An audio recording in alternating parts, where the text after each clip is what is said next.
Hello everyone, আপনারা সবাই কেমন আছেন? আশা করি সবাই খুব ভালো আছেন। আমি রিপা দেবরাত, আমার আরেকটি ব্লগে আপনাদের সবাইকে স্বাগতম।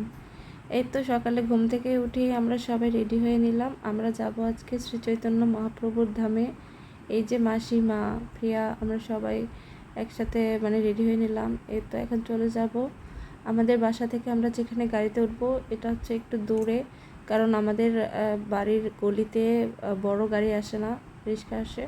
তার জন্য আমরা একটু হেঁটে সামনে চলে গেলাম গাড়ির কাছে। এই যে আমরা আমাদের সবাইকে কেমন লাগছে, আমরা সবাই একরকম শাড়ি পরছি আজকে। এই তো গাড়িতে উঠে যাব আমরা সবাই। এই যে আমি আর দিদিভাই প্রিয়া, আমাদেরকে কেমন লাগছে জানাবেন।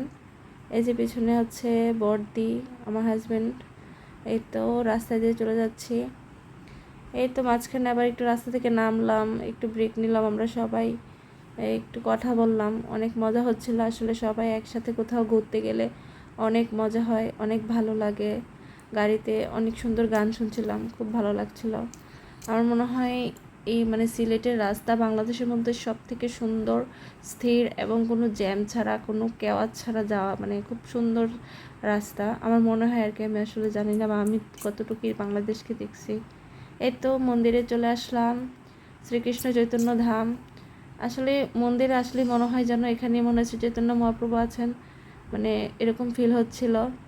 এই যে এখানে হচ্ছে শ্রী চৈতন্য মহাপ্রভু শ্রী সচী মাতার গর্ভে আসছিল। আসলে আমি ততটা জানি না, যতটুকু শুনছি ততটুকুই আপনাদেরকে বললাম। আপনারা হয়তো আরও অনেক কিছু জানেন, জানলে অবশ্যই কমেন্ট করে জানাবেন আমাকে। এই তো মন্দিরে চলে আসলাম ভিতরে। আসলে মন্দিরে আসলে মনও অনেক ভালো হয়ে যায়, মনে অনেক শান্তি লাগে। এই যে এটাই দেখি এখানে অনেক সুন্দর কীর্তন হচ্ছিল।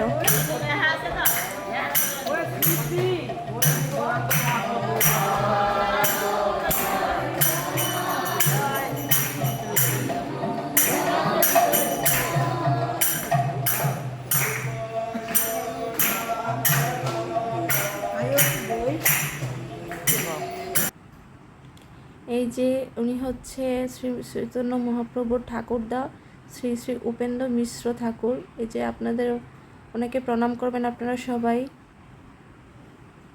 আর হচ্ছে ওনার স্ত্রী। আর এখানে হচ্ছে শ্রী মহাপ্রভু, চৈতন্য মহাপ্রভু, আর হচ্ছে আমাদের শ্রীকৃষ্ণ। তারা তো দুজন একই।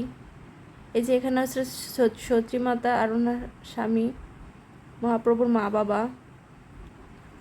এখানে পঞ্চতত্ত্বও ছিল, আমার হয়তো দেখাতে পারলাম না। পঞ্চতত্ত্বও ছিল, মন্দিরটা খুব সুন্দর ছিল। আমার ছেলে তো খুব খুশি এখানে এসে, কারণ অনেক বড় মন্দির, সে ইচ্ছা মতো ঘুরতে পারতেছে। এই তো আমরা অনেক ফটোশ্যুট করলাম মন্দিরে এসে। আমাদের আসলে অনেক ভালো লাগতেছিল, সবাই অনেক এখানে এসে মা গীতা পাঠ করলো।